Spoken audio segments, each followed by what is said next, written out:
Hello everyone. Ano po ba ang ibig sabihin ng managing head? Ang pwede nating gawing reference dyan, ito pong nakasulat sa DENR Administrative Order 2014-02 known as Revised Guidelines for Pollution Control Officer Accreditation. At dito po sa Section 4, dinidefine dito ang managing head. Sabi dito, I read and I quote, managing head, the highest executive officer of the establishment. An example, president, general manager, factory or plant manager, managing director, managing partner, chief executive officer, or local chief executive. So ito yung pagkakakilanlan sa managing head. Bigyan natin ito ng mga application, practical application itong definition na to. Being the highest executive officer, marami kang function dito sa environmental compliance. Unang-unang mababasa ang pangalang managing head o ang salitang managing head dito sa Section 7 ng Dow 2014-02. Sabi dito, Section 7, Appointment or Designation of PCO.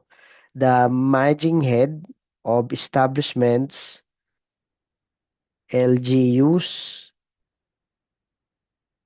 and other government institutions that discharge solid, liquid, or gaseous waste to the environment or whose activities, products, or services are actual and or potential sources of land, water, or air pollution shall appoint or designate and seek accreditation for their PCO. So una, ang managing head ang nag-a-appoint or nagde-designate ng kanyang PCO ng kanyang establishment. So yan ang una niyang ginagawa at yan ang unang nababasa natin sa Dow 2014-02. Maaring siya din ay maging PCO, sabi dito sa Section 7, the owner or manager, regardless of professional qualification, may be designated as PCO for Category A establishment. So, kung wala siyang makitang qualified na PCO pero siya ay qualified at Category A ang establishment, pwede siyang maging PCO. Therefore, the managing head can also assume position as PCO. Lalong-lalo sa itong nakasulat sa Section 9 ng Dow 2014-02. Sabi dito sa Section 9, new PCO in case of resignation or termination. And I read, sabi dito sa baba, the managing head shall immediately assume the responsibilities as interim PCO until such time that a new PCO shall have been accredited. So, ang interpretation natin dito ay kung in case nag-resign yung isang accredited PCO o na-terminate yung kanyang services as PCO sa company, siya yung tinutukoy naman na interim PCO. Hindi nawawalan talaga ng PCO ang company kasi merong interim PCO which is the managing head until such time that a new PCO shall have been accredited. Pero hindi ito unlimited yung time. Mayroon ditong sinasabi na in case of resignation of the PCO, the managing head, ito na naman yung managing head na nasambit dito, shall appoint or designate a new PCO. Dapat mag-notify sa EMB Regional Office within 15 calendar days and seek accreditation for the new PCO within 30 calendar days from the date of resignation or termination. Yun ang mga pagkakakilanlan natin sa managing head. And sa section 10, dito makikita mo, sinasabi sa duties and responsibilities of accredited PCO, sinambit din ang managing head na nakasulat sa number 1. Number 1, I read and I quote, together with the managing head, ensure compliance with the requirements of PD 1586, RA 6969, RA 8749, RA 9003, RA 9275, their IRRs, and other pertinent rules and regulations. So, malaking function ng managing head sa isang establishment kasi kasama mo rin ang PCO to ensure compliance with environmental laws. Ngayon, dito sa pangalawang practical application, pag mag-a-apply ng accreditation ng isang PCO, sabi dito sa Section 8 ng DAO 2014-02 pa din, ang Section 8 sabi dito, accreditation of PCO. The managing heads of establishments, LGUs, and other government institutions shall apply for the accreditation of their appointed or designated PCO at the concerned EMB regional office within 15 calendar days from the date of appointment or designation. So, nandiyan na naman yung application ng pagiging managing head. Kailangan mong i-apply ng accreditation naman yung iyong appointed or designated PCO within 15 days from date of appointment. At ikaw, bilang managing head, kailangan mong umattend ng 8 hours training. Sinasabi dito sa Section 8, I read and I quote, for the managing head of establishments, 8 hours training on environmental management covering the basic environmental laws, rules and regulations, and the duties and responsibilities of the PCO. O meron kang requirement when we apply for accreditation of our PCO bilang managing it, kailangan mo rin magbigay ng proof of your attendance to the 8 hours training. Kaya dito sa PCO accreditation system na nakikita mo sa kaliwa, dito sa profile ng online PCO application system, tinatanong dito kung yung PCO ay siya din ang managing head. So if the PCO is not the managing head, i-indicate dito ang pangalan ng managing head. Halimbawa, Peter S. Pan. Tapos yung kanyang training certificate na tinutukoy dito sa Section 8 sa kanang bahagi. Itong statement sa Section 8 for the managing head 8 hours training. So yun yung isang practical application ng pag-imagine it, kailangan i-apply mo ng accreditation ng iyong PCO at ikaw dapat umattend ka din ng 8-hour training kasi dito sa profile sa kalawang bahagi sa profile ng PCO ilalagay ang pangalan mo at yung training mo. So sino ang managing head? Ang managing head siya yung highest executive officer at binigay yung mga pagkakakilanlan at siya din yung naka-attend ng 8-hour training. So, kung may mas mataas sa kumpanya, halimbawa yung president, ayaw niyang maging managing head, i-delegate niya ngayon sa mas mababa sa kanya, halimbawa yung vice president o top management pa din. Basta, laging a-attend ng 8-hour training yung managing head. So, sa LGU, ang mayor, local chief executive, ayaw niyang maging managing head. I-delegate niya sa kanyang administrator o sa mga head ng mga department. Kaya, a-attend ng 8-hour training yung managing head na yon. So siya yung magiging managing head. Dito sa online application system, ilalagay yung pangalan nung umattend na managing head. So sino ngayon yung nagiging managing head na kilala ng EMB? Of course, the highest executive officer. Siya talaga yung managing head. Ang mga dokumento na pipirma, syempre lagi yung pinakamataas. Now, sa mga dokumento for the purpose of PCO accreditation, gaya nito, sa sinasabi na affidavit of undertaking, pagka mag-a-apply na ng accreditation ang PCO, isa sa requirement yung joint affidavit of undertaking. Sino ilalagay mo ditong managing head? Yung umattend ng training. Kasi dapat maging consistent siya. Like when we apply online for PCO accreditation, nasambit na sa atin na kailangan nating i-indicate ang pangalan ng managing head at i-attach yung kanyang training certificate. So yun ay inconsistent dito sa DAO 2014-02 na yung managing head ay umattend ng 8 hours training.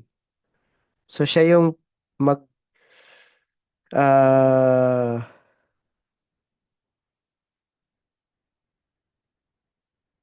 sa sign dito sa joint affidavit of undertaking, pangalan nung umattend ng training ang ilalagay dito. So kung sasamitin natin, we, Peter Pan, of legal age, Filipino, a resident of, and the managing head of the company. So yun. Sa iba pang aspeto, meron pang mga dokumento gaya ng appointment letter. Ang nag-a-appoint dito, yung highest executive officer.